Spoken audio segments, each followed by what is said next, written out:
Assalamualaikum warahmatullahi wabarakatuh. Halo, saya Laili Barokatin Hasani dengan NIM 320210201.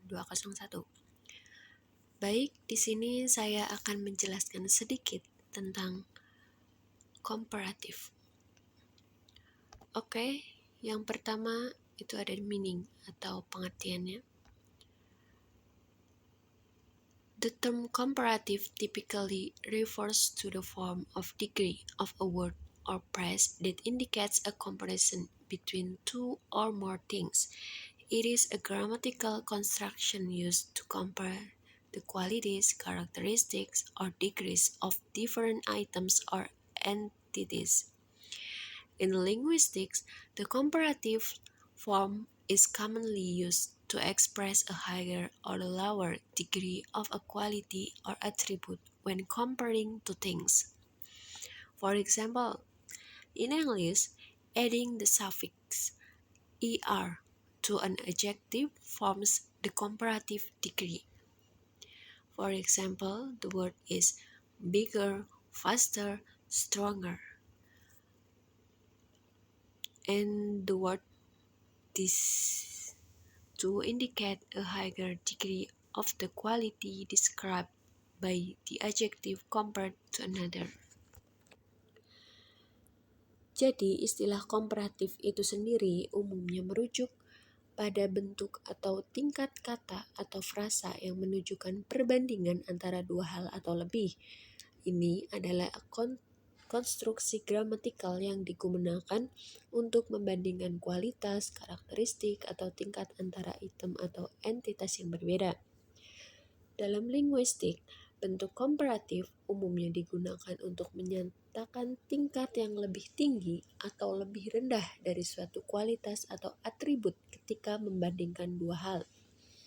Sebagai contohnya, di dalam bahasa Inggris, menambahkan akhiran er di dalam setiap kata. Oke, pada kata sifat membentuk tingkat komparatif. Oke, misal contoh katanya itu ada bigger yang artinya lebih besar, faster yang artinya lebih cepat, dan stronger yang artinya lebih kuat. Nah, kata-kata itu untuk menunjukkan tingkat yang lebih tinggi dari kualitas yang dijelaskan oleh kata sifat dibandingkan dengan yang lain. Nah, di sini saya mengambil beberapa contoh kalimatnya itu dari teks yang saya cantumkan dalam kuis sebelumnya atau kuis 2 itu case study, di mana peristiwa atau kejadian yang saya ambil itu dari jurnal yang berjudul Football Pitch of Tropical Forest Lost Every 5 Seconds, dan jurnal yang kedua itu berjudul How to Discover Artistic Talent in Children with Autism. Baik, untuk kalimat yang pertama itu ada Anugrah is indeed very talented. Comparative structure, very talented, implies a higher degree of talent compared to others. Jadi makna dari kalimat ini tuh adalah bahwa Anugrah memiliki bakat yang luar biasa. Untuk penggunaan kata indeed ini tuh menekankan persetujuan pembicara terhadap pernyataan tersebut dan mengimplikasikan bahwa mungkin ada keraguan atau diskusi tentang bakat Anugrah sebelumnya. Untuk kalimat yang kedua itu ada kalimat yang berbunyi the 40-year-old artist display his paintings in several exhibitions, including his solo show at Grand Sahitya Hotel, Jakarta in December 2022. Comparative structure, several exhibitions suggests a higher number of exhibitions compared to a smaller number. Nah, untuk kalimat yang kedua ini menggambarkan prestasi seorang seniman berusia 14 tahun dinyatakan bahwa seniman tersebut telah memamerkan lukisannya dalam beberapa pameran, dan salah satu pameran tersebut adalah pameran tunggal di Hotel Grand Sahid Jaya Jakarta pada Desember 2022. Untuk penambahan frasa several exhibition, itu tuh frasa yang artinya termasuk pameran tunggalnya, menunjukkan bahwa pameran tunggal tersebut dianggap sebagai acara yang penting di antara berbagai pameran yang lainnya. Dan untuk kalimat yang ketiga itu berbunyi, "We returned to Japan earlier this year and met with Japanese artists that specialize in painting sakura trees," Sofan said.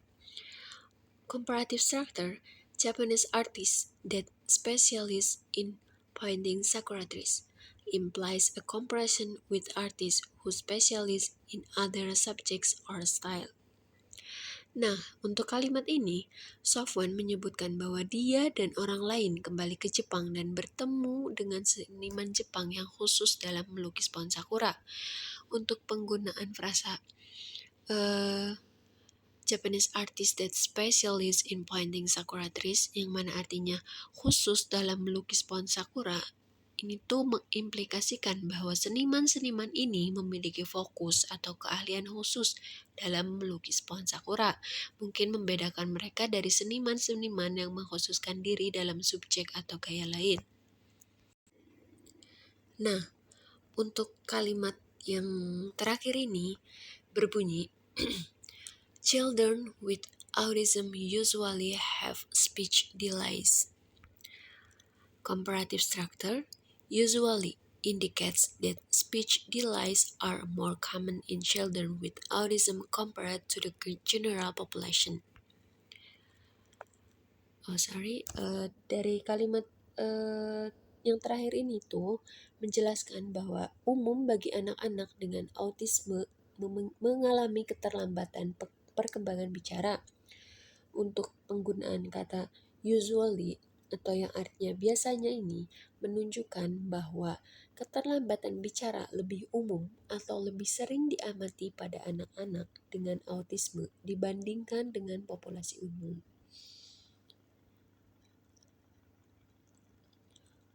Oke, mungkin cukup singkat penjelasan dari saya. Semoga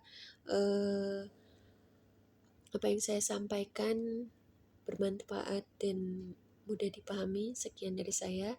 Wassalamualaikum warahmatullahi wabarakatuh.